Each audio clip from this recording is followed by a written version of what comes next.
Riots and looting erupt around Chicago's Magnificent Mile. This is just a long string of riots that have been happening across the United States for quite some time. In Chicago, hundreds of people swept through the Magnificent Mile, other parts of downtown Chicago, early Monday, smashing windows, looting stores, confronting police, and at one point, exchanging gunfire with officers. The looting began shortly after midnight, as people darted through broken store windows and doors along Michigan Avenue, carrying shopping bags full of merchandise. Cars dropped off more people as the crowd grew, and at least one U-Haul was seen pulling up. At least the people in the U-Haul, they know how to riot and loot. You gotta get a big truck for it. Like I said, this is just the most recent incident of things that we've been seeing across the United States for literally months at this point. People are rioting and looting all across major cities, and in some instances like this one, it's because of a misleading reason entirely. You see, on Sunday night, a man in Chicago was shot by the police, and many people thought this was just another instance of police brutality or police unjustifiably killing a black man. But that's not the case. Police were responding to a call about a man with a gun, and when they arrived at the scene, the man ran away and tried to shoot at them.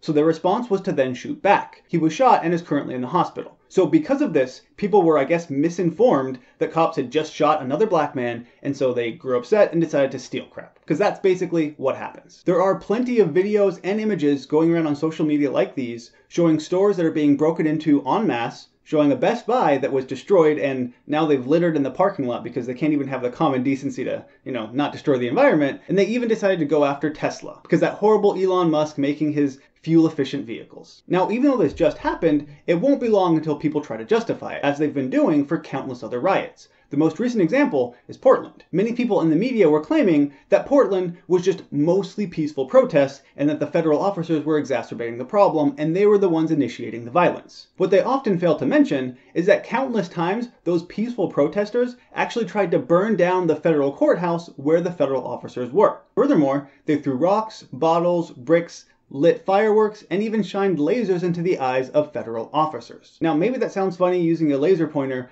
but high-powered lasers can do permanent damage to your eye, so it's not really a laughing matter. But no, these are just peaceful protesters. Part of the reason I think these riots continue to occur all across the United States is because prominent individuals are not only not denouncing it, but they're justifying it. Take Nicole Jones, who is the creator of the 1619 Project for the New York Times. She said this: "Violence is when an agent of the state kneels on a man's neck until all the life is leached out of his body. Destroying property, which can be replaced, is not violence. To use the same language to describe those two things is not moral." So if you're telling people that rioting and looting is not violence, then you're essentially saying it's okay because the system is stacked against you or some other such nonsense. And people like Nicole Jones saying that destruction of property is not violence are also the ones saying that microaggressions are violence, and hate speech laws need to be enacted because speech is violence. It just seems amusing to me to say that destroying property is not violence, but speaking, saying things that are offensive, that is violent. So I guess all of these rioters and looters are just peacefully destroying buildings and stealing things? When you have prominent individuals who fail to denounce the violence and say it's not even violence, then of course you feel more justified in committing these acts. So until people in the media and Nicole Jones actually tell the truth and say that these riots are violent, and we're not talking about mostly peaceful protests, we're talking about the people who are actually destroying things, they're just going to keep going on. Saying that these protests are mostly peaceful is essentially ignoring the rioting and looting that's occurring.